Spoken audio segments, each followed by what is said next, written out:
नमस्कार विद्यार्थियों, मैं देवेंद्र पारिक स्वागत करता हूं आपका जीके बाई डीके चैनल पर। विद्यार्थियों, आज हम पढ़ेंगे जॉन रॉल्स का जो न्याय सिद्धांत है, उस न्याय सिद्धांत के बारे में। जो ध्यान रहे, न्याय सिद्धांत का वो महत्वपूर्ण चीज है, यानी राजनीति विज्ञान में राजनीतिक सिद्धांत और राजनीतिक सिद्धांतों में न्याय सिद्धांत के अंदर जब हम बात करते हैं तो वहां जॉन रॉल्स बहुत ही महत्वपूर्ण कंसेप्ट है। क्यों है? क्योंकि न्याय सिद्धांत में अगर प्रश्न बना ना तो पक्का मान लेना कि 50% चांस इसमें से ही है। ठीक, तो इसको बहुत ही महत्वपूर्ण रूप से और बहुत ही सीरियसली इसको समझना आपको। ठीक, शुरू करें। चलिए, बात आती है सबसे पहले रॉल्स के न्याय के स्रोत की। रॉल्स ने जो न्याय सिद्धांत है उसका स्रोत क्या था, तो उसका स्रोत ये समझो पहले कि वो व्यक्ति किसके सपोर्ट में था और किसके नहीं था, और वो किस विचार के सपोर्ट में था और किस विचार के सपोर्ट में नहीं था, ये जानना सबसे पहले जरूरी है। तो देखिए, बेंथम का न्याय परिणामवादी है, जबकि रॉल्स का न्याय सिद्धांत परिणाम निरपेक्ष है। पहली लाइन इसको ध्यान से समझिए। परिणामवादी है मतलब कि बेंथम का मानना था कि न्याय जब करो ना आप तो रिजल्ट बेस्ड आना चाहिए, न्याय होना ही चाहिए। ठीक है, ये तो कौन कहते हैं? बेंथम और उसके साथ के उपयोगितावादी। और हम बात करते हैं किसकी? रॉल्स की। तो वो क्या कहता है? वो कहता है कि प्रोसेस बढ़िया काम में लो, न्याय दिलाने के लिए जो प्रक्रिया काम में लो ना वो सही होनी चाहिए। फिर न्याय मिलेगा नहीं मिलेगा वो छोड़ो, उसके ऊपर ध्यान मत दो। परिणाम निरपेक्ष, परिणाम पे ध्यान आपको नहीं देना। कौन कहता है? रॉल्स। और किस पे ध्यान देना है? प्रक्रिया पर। प्रक्रिया पे उसने अत्यधिक बल दिया। किसने? रॉल्स ने। क्लियर? एक बात क्लियर हो गई आपकी। अगली चीज, अब बात आती है कि रॉल्स का ये विचार जो था ना, जो सबसे इंपॉर्टेंट विचार है, यहीं से हम शुरू कर रहे हैं, तो वो कहां से आया? तो देखो, वो था अमेरिका की हार्वर्ड विश्वविद्यालय में दर्शन शास्त्र का प्रोफेसर। और दर्शन शास्त्र में एक विचारक आता है, इसका नाम है कांट। और कांट ने जो दर्शन दिया उस दर्शन के ऊपर इसका विचार टिका हुआ है। यह आपको विशेष रूप से ध्यान रखना है। ठीक है, अब क्या था उसका दर्शन कांट का, और किस प्रकार से उस दर्शन के ऊपर उसने अपना विचार दिया। तो कांट का दर्शन क्या है? देखिए, कांट की मान्यता है कि व्यक्ति स्वयं में साध्य है, यानी कांट के अकॉर्डिंग व्यक्ति सब कुछ है और व्यक्ति ही लक्ष्य है, व्यक्ति अपने आप में लक्ष्य है। उसकी तरफ आपको जाने की जरूरत ही नहीं है, टारगेट की तरफ जाने की आपको जरूरत नहीं। जो ह्यूमन बीइंग है ना वो खुद अपने आप में क्या है? टारगेट है। ये बात कौन कहता है? कांट। क्लियर? अब इस बात के ऊपर कौन डिपेंड होता है? रॉल्स। वो कहता है कि आत्मन साध्य से पहले है। दोनों की लाइन अलग अलग है लेकिन अर्थ एक है कि आत्मन यानी खुद किससे पहले है? साध्य से पहले। एंड से पहले कौन है? हम है। जो लक्ष्य है, अंतिम लक्ष्य जो है, उससे पहले कौन है? हम खुद है। ठीक है, तो कुल मिलाकर के दोनों की लाइनें याद रखनी है। कांट का जो है ये है कंसेप्ट जो किस पे जोर देता है? व्यक्ति स्वयं में साध्य है। और जब हम बात करते हैं रॉल्स की, तो रॉल्स का स्टेटमेंट ये है कि आत्मन साध्य से पहले है। क्लियर? अब हम चलते हैं आगे। रॉल्स ने व्यक्ति की गरिमा को अत्यधिक महत्वपूर्ण माना। मतलब अब देखो, साफ दिख रहा है आत्मन इंपोर्टेंट है, इसका मतलब व्यक्ति इंपोर्टेंट है, यानी व्यक्ति की गरिमा इंपोर्टेंट है, व्यक्ति का सम्मान इंपोर्टेंट है, व्यक्ति सब कुछ है। कौन मानता है? रॉल्स। रॉल्स के अकॉर्डिंग व्यक्ति का सम्मान सबसे ऊपर की चीज है। ध्यान रखना, सारी चीजें फेल हो जाएंगी जब जितने भी नियम पढ़ाऊंगा ना, उन नियमों के सामने अंततः सबसे ऊपर कौन होगा? व्यक्ति की गरिमा, उससे बड़ा कुछ नहीं है। किसके अकॉर्डिंग? रॉल्स के अकॉर्डिंग। ये विशेष रूप से आप ध्यान रखेंगे। ठीक है, आगे चलते हैं। रॉल्स ने समाज में पारस्परिक लाभ के लिए एक सहयोगात्मक चेष्टा की संकल्पना की थी। किसने? रॉल्स ने। क्या किया था? पारस्परिक लाभ के लिए, कि भाई समाज में अगर आपको आपस में लाभ चाहिए ना तो क्या करना है? आपको सहयोगात्मक चेष्टा करनी है। ठीक है, सहयोगात्मक रूप से काम करना है, सहयोगात्मक चेष्टा आपको अपनानी है। कौन कह रहा है? रॉल्स कह रहा है कि आपस में सहयोग करो और लाभ उठाओ। ठीक है, तो पारस्परिक लाभ के लिए एक दूसरे का सहयोग करना है।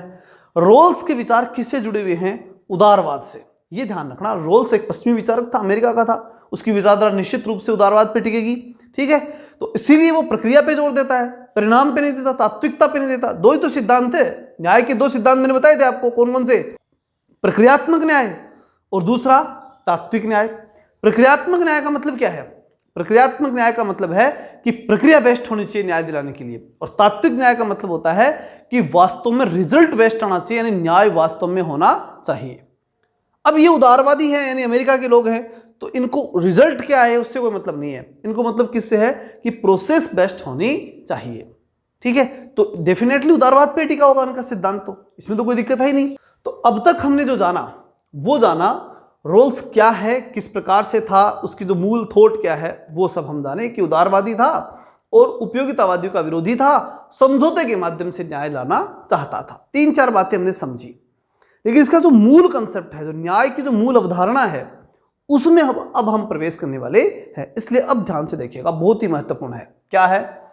रोल्स एक बहुत ही महत्वपूर्ण स्टेटमेंट देते हैं जो एग्जाम में बार बार आता है। क्या? न्याय की समस्या प्राथमिक वस्तु के वितरण की समस्या है। न्याय की समस्या क्या है? तो वो है प्राथमिक वस्तु के वितरण की समस्या। ठीक है, इसका मतलब क्या हुआ?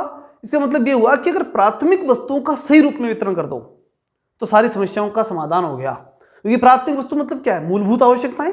अगर व्यक्ति की मूलभूत आवश्यकताएं अगर आप पूरी कर दोगे तो फिर व्यक्ति को खुला छोड़ दो, क्योंकि उदारवादी है, ये ज्यादा डिस्टर्ब नहीं करना चाहते व्यक्ति को, बस मूलभूत आवश्यकता की पूर्ति करती, फिर छोड़ दो, फिर ये अपने हिसाब से करेगा। बाकी आपको हर चीज नहीं देनी जाकर के समाज के अंदर, समाज कल्याणकारी काम नहीं करना। वो साफ कहता है कि कल्याण के चक्कर के अंदर व्यक्ति की स्वतंत्रता की बलि नहीं दी जा सकती। कौन कहता है? रोल्स। ये स्टेटमेंट है उसका, स्पष्ट स्टेटमेंट है कि आप कभी भी किसी भी कंडीशन में स्वतंत्रता के लिए, किसी भी कंडीशन में जो है वो आप, ये जो कल्याणकारी राज्य है इसके चक्कर में आप जो है स्वतंत्रता की बलि नहीं दे सकते। वो कल्याण पे उतना जोर नहीं देता जितना स्वतंत्रता पे जोर देता है। ठीक, तो उसने कहा कि प्राथमिक वस्तुएं कितनी प्रकार की होती हैं? तो 2 प्रकार की होती है। नंबर 1 प्राकृतिक प्राथमिक वस्तु और दूसरी सामाजिक प्राथमिक वस्तु। अब जो प्राकृतिक प्राथमिक वस्तु है, नेचुरली जो मिलती है हमें प्राथमिक रूप से, वो कौन कौन सी हो सकती हैं?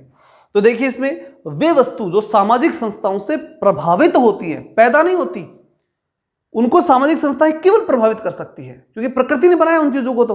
तो सामाजिक संस्थाएं उसको क्या कर सकती है? केवल प्रभावित कर सकती है, परंतु इनका वितरण सीधे तौर पर सामाजिक संस्थाओं द्वारा नहीं होता। लेकिन जब इनका वितरण करने बैठते हैं ना अपन, तो सामाजिक संस्थाओं के द्वारा सीधे तौर से इनका वितरण नहीं होता, मतलब सामाजिक संस्थाएं नहीं देती व्यक्ति को ये, क्योंकि तो प्राकृतिक प्राथमिक वस्तुएं हैं, प्रकृति देगी, समाज नहीं देगा, सामाजिक संस्थाएं नहीं देंगी, बस सामाजिक संस्थाएं इसको प्रभावित कर सकती है, इफेक्ट इसके ऊपर डाल सकती हैं। और फिर वो कौन सी हो सकती हैं? इनमें स्वास्थ्य है, प्रकृति ने दिया, बुद्धि है, साहस है, प्राकृतिक प्रतिभा है, ठीक है, कल्पनाशीलता है। ये सब चीजें किसमें शामिल होती हैं? प्राकृतिक प्राथमिक वस्तुओं के अंदर शामिल होती हैं, जिनको समाज केवल प्रभावित कर सकता है, लेकिन दे नहीं सकता किसी व्यक्ति को। कि समाज ये कह दे कि मैं तेरे को बुद्धि देता हूं, ऐसा नहीं है, समाज नहीं दे सकता ये चीज, ये प्रकृति नहीं दी है। तो कुछ ये तो कौन सी होती है? प्राकृतिक प्राथमिक वस्तुएं, जिनको केवल समाज इफेक्ट कर सकता है, प्रभावित कर सकता है, दे नहीं सकता। और दूसरी कौन सी होती है? सामाजिक प्राथमिक वस्तुएं। वो कौन सी होती हैं? वे वस्तुएं जो सीधे सामाजिक संस्थाओं द्वारा दी जाती हैं, सामाजिक संस्थाएं देती हैं, तो वो कौन सी हो गई? सामाजिक प्राथमिक वस्तुएं। ठीक है, इनमें आमतौर पर संपत्ति है, अवसर है, शक्तियां हैं, अधिकार हैं, स्वतंत्रता और आत्मसम्मान है। ठीक, ये सब चीजें कौन देता है? समाज देता है। तो ये समाज की प्राथमिक वस्तुएं हैं, और ये कौन सी हैं? प्रकृति द्वारा दी गई प्राथमिक वस्तुएं। अगर इन प्राथमिक वस्तुओं का अगर हम सही रूप में वितरण करने में सक्षम हैं और सही रूप में वितरण कर देंगे, तो इसका मतलब हम न्याय लेकर के आ गए। कौन कहता है? John Rawls. अब प्रश्न उठता है कि कैसे करोगे ऐसा? तरीका क्या है? कैसे ही प्राथमिक वस्तुओं का वितरण समाज में कर पाओगे? कोई तरीका तो होगा आपके लिए। तो उस तरीके पर डिस्कशन ही सबसे महत्वपूर्ण रूप से जॉन रॉल्स का न्याय सिद्धांत है। आगे बढ़े उससे पहले कुछ स्टेटमेंट हमें देखने पड़ेंगे। कौन कौन से हैं? सबसे पहले रॉल्स कहते हैं कि उत्तम समाज में अनेक सद्गुण अपेक्षित है। कई सद्गुण हो सकते हैं उत्तम समाज में। उनमें न्याय का सिद्धांत क्या है, या न्याय का सद्गुण जो है वो सर्वप्रथम सद्गुण है। सबसे पहला सद्गुण कौन सा है? न्याय। कौन कहता है? रॉल्स। कई सद्गुण हो सकते हैं समाज में, लेकिन पहला सद्गुण कौन सा है? न्याय, प्रथम सद्गुण। कौन मानता है? रॉल्स मानता है। किसको? न्याय को प्रथम सद्गुण मानता है रॉल्स। ध्यान रखना, बहुत महत्वपूर्ण, एग्जाम में बार बार आता है। अगला स्टेटमेंट है, एक बेहतरीन या बेहतर न्यायिक समाज जो है उसकी प्रकृति और उद्देश्य न्याय सिद्धांत का मौलिक अंग है। यानी न्याय सिद्धांत का मौलिक अंग क्या है? एक ऐसा समाज जो क्या हो, जिसकी प्रकृति और उद्देश्य बेहतर हो, एक श्रेष्ठ समाज हो, यह न्याय सिद्धांत का मौलिक अंग है। कौन कहता है? रॉल्स। ठीक, यानी सीधी सी बात है, श्रेष्ठ समाज को वो है, वो क्या बनाना चाहता है? न्यायिक बनाना चाहता है। अगली बात, न्याय की अवधारणा औचित्य पर आधारित है। बहुत ही महत्वपूर्ण बात अगली, औचित्य के ऊपर बहुत ज्यादा जोर देता है ये। औचित्य पर आधारित है, न कि उपयोगिता पर। उपयोगिता को तो मानता ही नहीं, उपयोगितावादियों का खंडन करता है। कौन? John Rawls. बेंथम जैसे उपयोगितावादी को सिरे से खारिज कर देता है, ठीक है, क्योंकि उपयोगिता पर आधारित न्याय वो देना नहीं चाहता, वो समझौते या औचित्य पर आधारित न्याय देना चाहता है। कौन? John Rawls. अगली बात, न्याय औचित्यपूर्ण है। ये स्टेटमेंट मतलब ऐसे ऐसे स्टेटमेंट है ये कि ये यूं ही आएंगे, इसको अच्छे से याद रखना। न्याय कैसा है? औचित्यपूर्ण है। अगला आता है कि रॉल्स के अकॉर्डिंग सुखी लोगों के सुख को बढ़ाकर दुखी लोगों के दुख को दूर नहीं किया जा सकता। भाई आप अगर उपयोगितावादी होंगे तो वहां तो क्या कहा गया है? अधिकतम व्यक्तियों का अधिकतम सुख, और अधिकतम व्यक्तियों के अधिकतम सुख के चक्कर में लगे रहोगे आप, तो फिर दुखी व्यक्तियों का दुख उस बात से दूर हो जाएगा क्या? नहीं होगा ना। सुख, अधिकतम व्यक्तियों का अधिकतम सुख, दुख की बात करते ही नहीं उपयोगितावादी कि दुख को कैसे दूर करेंगे, ऐसी कोई कंसेप्ट उनके पास नहीं है। इसीलिए रॉल्स किनका जो है विरोध करता है? उपयोगितावादियों का। तो ये स्टेटमेंट भी बहुत आता है, इसको भी याद रखना। कुल मिलाकर के सारे स्टेटमेंट क्या है? बहुत ही महत्वपूर्ण स्टेटमेंट है, इनको अच्छे से आपको याद रखना है। आगे बढ़ते हैं। अब बात आती है इस सिद्धांत के अंदर जो प्रश्न खड़ा हुआ, जहां से एक डायलॉग के रूप में जो है हम इस सिद्धांत को पढ़ने का और समझने का और याद करने का बढ़िया प्रयास करेंगे। ठीक, क्या है वो देखिए। रोल्स का केंद्रीय प्रश्न था एक, क्या? कि समाज के आधारभूत संरचना, आधारभूत संरचना क्या होती है समाज की? सामाजिक, आर्थिक, राजनीतिक, ठीक है, उसको किन नियमों और सिद्धांतों से शासित होना चाहिए। यानी जितनी भी संरचनाएं हैं, चाहे वो सामाजिक है, चाहे वो आर्थिक है, चाहे राजनीतिक है, ये सारी संस्थाएं जो हैं, संरचनाएं जो हैं, वो किस नियम और किस सिद्धांत से चलनी चाहिए। क्या नियम और क्या सिद्धांत लेके आए जिससे इनको चलाएं, और चलाएं तो बेस्ट रिजल्ट आए, और ये कह सकते हैं कि सही रूप में उनको हम चलाना मान सकते। रिजल्ट पे ज़्यादा जोर नहीं देता, ये बात हमने पहले पढ़ी है, इसके लिए मैं श्योरी चाहूंगा आपसे, रिजल्ट पे जोर बिल्कुल नहीं देता। वो ये क्या कहना चाहता है कि कौन सी चीजें,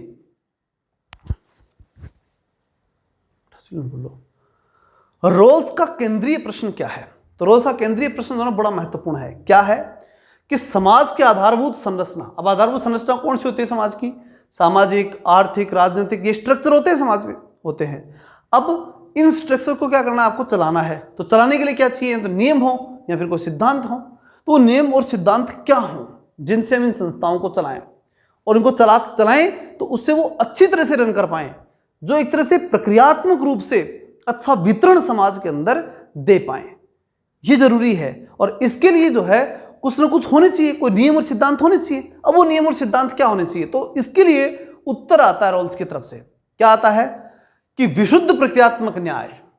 भाई प्रश्न था उसके माइंड में ये, और माइंड में प्रश्न आया तो माइंड ने ही उसे उत्तर दिया रोल्स को।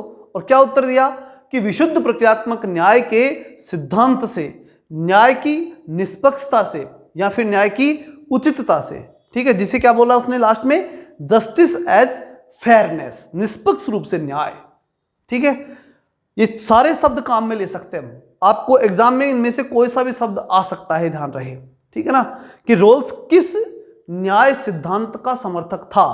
तो विशुद्ध प्रक्रियात्मक न्याय आए तो रोल्स का है, न्याय की निष्पक्षता का सिद्धांत आए तो रोल्स का है, न्याय की उचितता की बात आए तो रोल्स का है, और जस्टिस एज फेयरनेस, ये सब तो आएगा ही रोल्स के लिए, अन्यथा तो और तो कोई काम में नहीं लिए थे किसी ने। ठीक है, तो इसको तो आप अच्छे से याद रखना।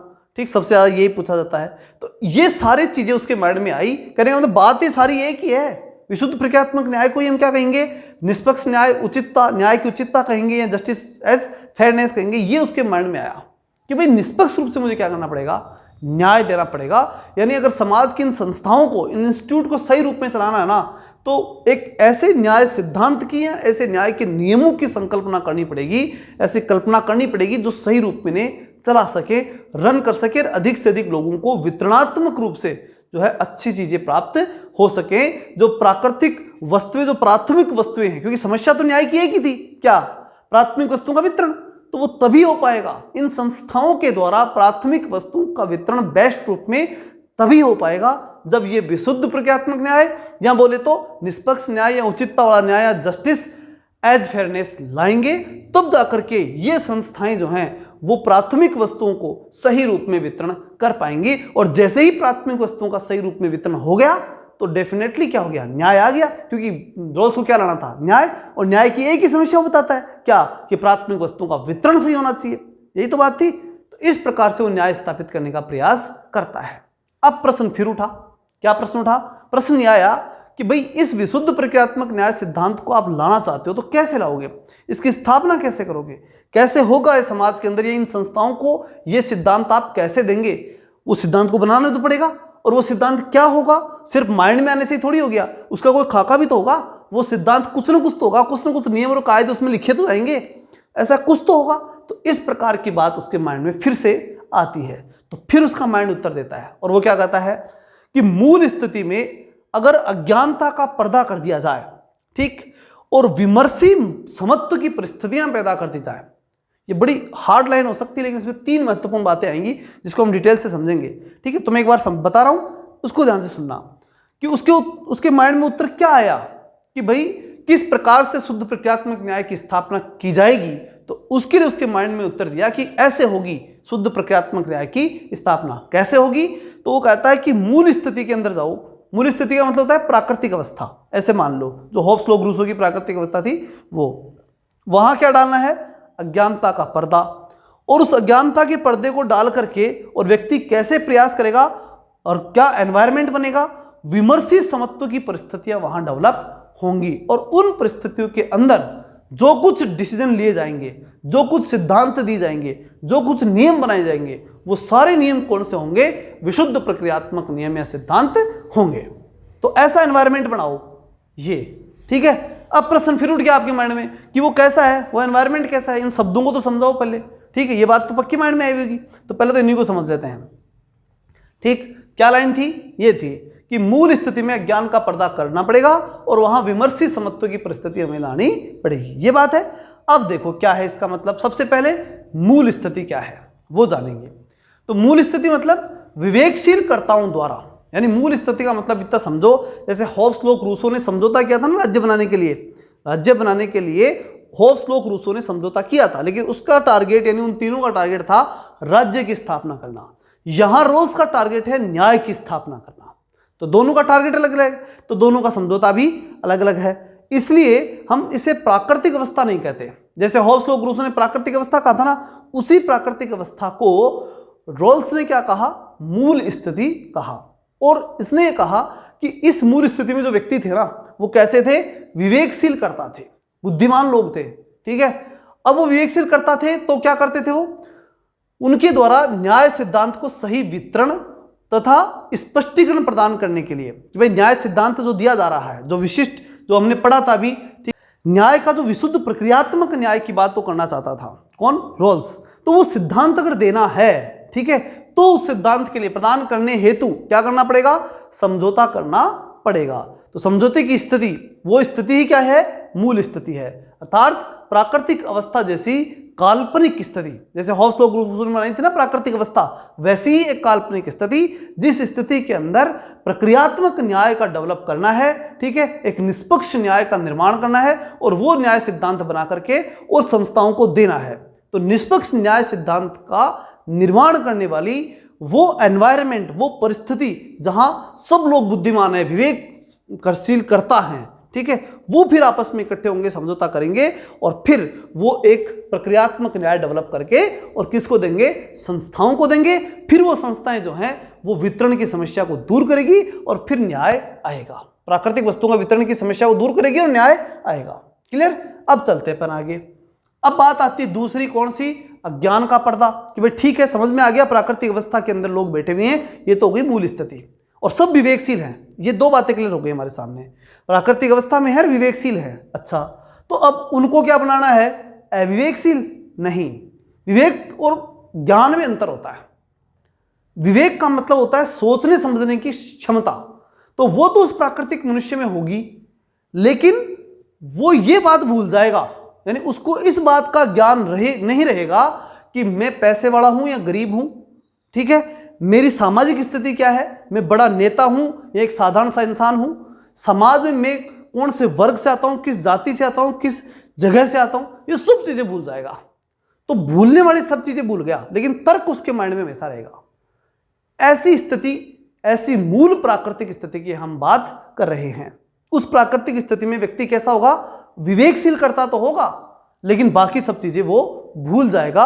अज्ञान का पर्दा उसके ऊपर आकर के गिर जाएगा। उसमें तर्क की क्षमता होगी, लेकिन वो ये बात भूल जाएगा, उसको ये बात भूलनी पड़ेगी, अगर न्याय करना है, अगर निष्पक्ष न्याय लाना है, तो उसे बात भूलनी पड़ेगी कि मैं समाज के किस वर्ग से हूं। अगर वो याद रहेगी तो फिर तो वो अपने वर्ग के प्रति करेगा। पक्की बात है ना। अगर कोई पैसे वाला है और वो जो है उस प्राकृतिक अवस्था में आकर के यहां बैठ गया विवेकशील कर्ता के रूप में, तो वो जो नियम कायदे बनाएगा वो किसके लिए बनाएगा? पैसे वाले के लिए बनाएगा। तो इसलिए ये बात भूलनी पड़ेगी उसे। अगर निष्पक्ष न्याय करना है, अगर जो है न्याय का वो रूप जिसके लिए फेयरनेस की बात उसने कही थी वो अगर लाना है, तो निश्चित रूप से चाहे वो पैसे वाला हो चाहे गरीब हो, उनको सबको भूलना पड़ेगा। गरीब को ये भूलना पड़ेगा कि मैं गरीब हूं, नहीं तो फिर वो सारे नियम गरीब के लिए बना देगा। और अमीर को ये भूलना पड़ेगा कि मैं अमीर हूं। सबको भूलना पड़ेगा कि मैं किस वर्ग से आया हूं। और न केवल आर्थिक रूप से बल्कि सामाजिक रूप से भी वो कहां से आया है, आर्थिक रूप धार्मिक रूप से कहां से आया, हर चीज से उसे भूलना पड़ेगा और बिल्कुल टेंशन फ्री होकर के और जीरो पे अपने आप को स्थापित करना पड़ेगा कि भाई मैं किसी भी वर्ग से हो सकता हूं। और जब आदमी सोचने लगता है ना कि मैं किसी भी वर्ग से हो सकता हूं, तो वो पक्का ये सोचता है कि मैं निम्न वर्ग से ही हूं, क्योंकि कल को अगर मैं निम्न वर्ग में निकल गया ना तो गड़बड़ हो जाएगी कि मुझे नीचे से नीचे रहना है, क्योंकि तभी मुझे ज्यादा ज्यादा लाभ मिलेगा। इतना व्यक्ति पक्का सोचता है। तो इस प्रकार से जॉन रॉल्स कहता है कि आपको अपने जो मूल स्थिति है प्राकृतिक अवस्था उसमें विवेकशील तो रहना है, लेकिन अज्ञान का पर्दा डालना पड़ेगा। अब वो अज्ञान का पर्दा को उसने जो ये शब्द याद रखना, इसको भी काफी एग्जाम में बार बार पूछा जाता है। इसको न देकर इसको दे देते हैं तो बच्चे कंफ्यूज आते हैं। तो इसका आपको ध्यान रखना है, वेल ऑफ इग्नोरेंस। ठीक, ये ज्ञान का पर्दा हो गया। अब एक ये है क्या? तो एक ऐसी काल्पनिक स्थिति जिसमें व्यक्ति को अपनी सामाजिक आर्थिक स्थिति का ज्ञान न हो, समाज में प्रचलित भेदभाव का भी ज्ञान न हो कि समाज में प्रचलित भेदभाव है उसका उसको ध्यान नहीं हो, क्या भेदभाव हो रहे हैं समाज में, सब भूलना पड़ेगा उसको। ठीक, वो नहीं कहेगा कि हमारे साथ भेदभाव हो रहा था इसलिए हमें लाभ मिलना चाहिए, कुछ नहीं, सबको भूलना पड़ेगा एक बार। अगर वास्तव में निष्पक्ष न्याय करना है तो एक बार सबको, चाहे उसके साथ न्याय हो रहा है वो या फिर वो किसी के साथ अन्याय कर रहा है, तो उन सब चीजों को भूलना पड़ेगा और एकदम निष्पक्ष भाव में उसे आना पड़ेगा। सारे भेदभाव छोड़ने पड़ेंगे और सारी चीजों को भूलना पड़ेगा, तब जाकर के वो कहां आएगा? उस मूल स्थिति में आएगा। समझ में आ रही बात? तो मूल स्थिति में दो चीजें होगी, विवेकशील करता होगा वो, पहली बात, समझौते की अवस्था होगी, वो सब बैठ के समझौता करने बैठे हैं सारे के सारे, और वो सब ये बात भूल के बैठे हैं कि हम किस वर्ग से हैं। सबको एक सामान्य नागरिक की तरह बिहेव करना है। तीसरी बात, अगली चीज आती है विमर्शी समत्व। अब विमर्शी समत्व क्या है? Reflective equilibrium. ये क्या चीज है, इसको ध्यान से समझना। इसका मतलब है कि ऐसी परिस्थिति, ऐसी आरंभिक परिस्थिति बोल सकते हैं जो व्यक्तियों के सोचने समझने, जिसके अंदर क्या करेंगे व्यक्ति, भाई ऐसा एनवायरनमेंट हो सकता है प्रारंभिक एनवायरनमेंट, ठीक है, जो व्यक्तियों के सोचे समझे निर्णय के अनुकूल सिद्धांतों को जन्म देता है। मतलब उस प्रारंभिक एनवायरनमेंट के अंदर व्यक्ति क्या करते हैं, व्यक्तियों के सोचे समझे निर्णय, उस समय विवेक से सोचेगा, सोचा समझे निर्णय करेगा व्यक्ति। भाई प्राकृतिक अवस्था में आप बैठे हो मूल स्थिति में, तो उस स्थिति में व्यक्ति निर्णय कैसे लेगा? सोच समझ के लेगा, क्योंकि वो कैसा है, विवेकशील है। तो सोचे हुए और समझे हुए निर्णय हैं और उनके अनुकूल सिद्धांतों का क्या होगा? जन्म होगा, उनके अकॉर्डिंग ही होगा। क्योंकि ये लोग क्या भूल चुके? ज्ञान को तो भूल चुके, यानी कि मैं किस वर्ग से हूं ये बात भूल चुके। क्या है उनके पास? विवेक है, और विवेक जो कि श्रेष्ठ बनाए के रखेगा। विवेक तो निर्णय ही श्रेष्ठतम देगा, पक्की बात है। तो इस प्रकार से वो कहता है कि वो जो आएगा वो रिफ्लेक्टिव इक्विलिब्रियम होगा, यानी विमर्शी समत्व होगा। अर्थात ये सब मिलकर के और विमर्श करके एक ऐसा समत्व लेके आएंगे जिस समत्व में कहीं कोई कमी नहीं रहेगी। समझ में आ गई बात? इस तरह से तो तीनों चीजें समझ में आ गई होंगी। वो प्राकृतिक अवस्था कितनी बेस्ट बनाई उसने, किसने? जॉन रॉल्स ने। एक कल्पना की है और सबने कल्पना की थी। हॉब्स और रूसो में क्या की थी? कल्पनाएं तो की थी, तो वही कल्पना इसने की। और क्या कल्पना की इसने? कि ऐसी प्राकृतिक अवस्था होगी जिसमें सबके सब क्या होंगे? विवेकशील करता होंगे। और दूसरी बात, वो समझौता करने बैठेंगे। और तीसरी बात, वो लोग अज्ञान का पर्दा उनके ऊपर सब पे रहेगा और वो भूल जाएंगे कि मैं समाज के किस हिस्से से हूं या आर्थिक रूप से मैं किस हिस्से से हूं, इस बात को भूल जाएंगे। और फिर सब क्या हो जाएंगे? रिफ्लेक्टिव इक्विलिब्रियम की ओर चले जाएंगे, एकदम समत्व, विमर्शी समत्व लेके आएंगे। यानी सब फिर आपस में विचार विमर्श करके एकदम समान भाव के साथ बैठेंगे और जो वो तर्क और निर्णय लेंगे ना, वो समाज के अंदर एकदम समानता लाने के लिए होगा। सही लेंगे वो निर्णय, ठीक है, क्योंकि वो सारे निर्णय कहां से हो रहे हैं? अब वो निर्णय हो रहे विवेक से, ज्ञान से नहीं हो रहे, क्योंकि ज्ञान का तो पर्दा, ज्ञान के ऊपर तो पर्दा पड़ चुका। तो ज्ञान से निर्णय नहीं हो रहे और विवेक से हो रहे, तो विवेक कभी गलत निर्णय नहीं करता। ये पक्की बात वो मानता है। कौन? रॉल्स। अब अगली बात, अब बात आती है कि रोल्स अपने न्याय संबंधी विचारों में निम्न दो सिद्धांतों के आधार पर और अधिक इसको स्पष्ट करता है। अब दो सिद्धांत देता है वो, उन्हें आपको ध्यान से समझना है और इनका क्रम पूछेगा एग्जाम में, ये आपको ध्यान रखना है। ठीक, अच्छे समझना। देखिए, वो कहता है कि सबसे पहले क्या होगा कि भाई विमर्श से समझ तो आ गया, और वो लोग तार्किक रूप से विवेक से क्या दे रहे हैं, न्याय सिद्धांत दे रहे हैं, और वो न्याय सिद्धांत कौन सा है, ये है। ठीक है, विमर्श के माध्यम से, रिफ्लेक्टिव इक्विलिब्रियम के माध्यम से वो जो निर्णय कर रहे हैं, वो जो न्याय सिद्धांत दे रहे हैं, वो न्याय सिद्धांत ये है।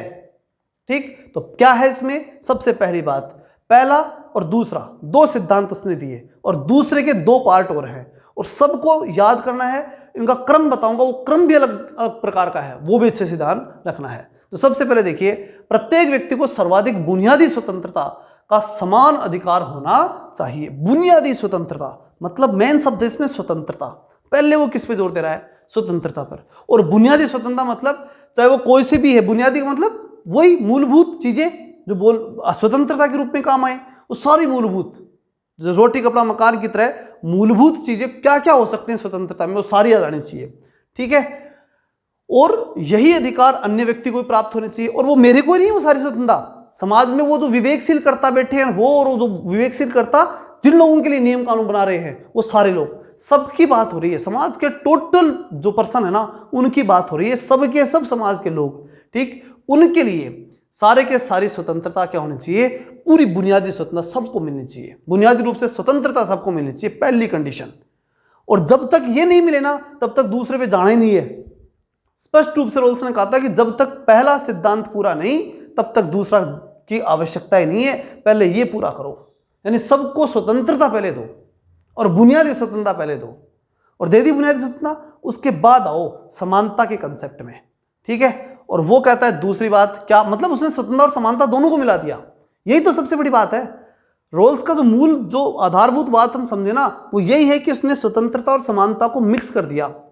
और इसलिए हम ये कह सकते हैं कि उसने जो है वो प्रक्रिया और तत्व को मिक्स कर दिया, इसीलिए कह सकते हैं हम ये बात। ठीक है ना, उसने तात्विकता को छोड़ा नहीं, प्रक्रियात्मकता और तात्विकता दोनों को मिक्स कर दिया। ये बात हम इस आधार पर ही कह सकते हैं, क्योंकि उसने पहला सिद्धांत कौन सा दिया, स्वतंत्रता का। ठीक, तो ये प्रक्रियात्मकता का है। अगर हम और गहराई से समझेंगे ना, तब आपको ज्यादा गहराई से समझने की जरूरत नहीं है, जो मैं बता रहा हूं वो काफी है आपके लिए। ठीक, लेकिन अगर उसको बहुत ज्यादा गहराई से समझने बैठेंगे ना अपन, तब मालूम पड़ेगा कि ये प्रक्रियात्मकता का ही विषय है, और ये जो है वो आ जाता है किसका विषय, तात्विकता का विषय आ जाता है। अब कैसे, वो देखो, सामाजिक और आर्थिक असमानता को इस प्रकार क्रमबद्ध किया जाना चाहिए कि उन दोनों से, भाई सामाजिक आर्थिक क्या करनी है, असमानता। अब वो कहता है समानता नहीं, समाज में असमानता तो रहेगी। भाई स्वतंत्रता की बात कर रहा है, वो बुनियादी स्वतंत्रता दे रहा है, और जब आपको फ्री छोड़ा जा रहा है, तो ये तो पक्की बात है ना कि कोई आगे बढ़ेगा और कोई पीछे रहेगा, ये तो पक्की है। जब आपको फ्री दौड़ने के लिए छोड़ दिया, तो कोई आगे दौड़ेगा और कोई पीछे दौड़ेगा, इसका मतलब असमानता तो रहेगी। तो वो असमानता से ही शुरू करता है, वो डायरेक्ट समानता की बात ही नहीं करता, वो असमानता से समानता की तरफ जाएगा। तो कहता है क्या कि भाई पहले तो बुनियादी क्या दे दो, स्वतंत्रता, उसके बाद दूसरे सिद्धांत में आओ, और दूसरा सिद्धांत ये है कि उसमें सामाजिक और आर्थिक असमानता को आपको एडजस्ट करना है, क्रमबद्ध करना है। और कैसे करोगे, इन दोनों को क और ख लिखा हुआ है, लेकिन ध्यान रखना एक सिद्धांत इसका लेक्सिकल ऑर्डर, उस लेक्सिकल ऑर्डर में हमें याद रखना है। क और ख एग्जाम में तो पूछा जाएगा ना, वहां गड़बड़ हो सकती है, इसलिए जैसा है ना, जैसा जो रोल्स ने बताया था वैसा ही हम पढ़ रहे हैं, और वैसे की वैसे ही में पढ़ना है।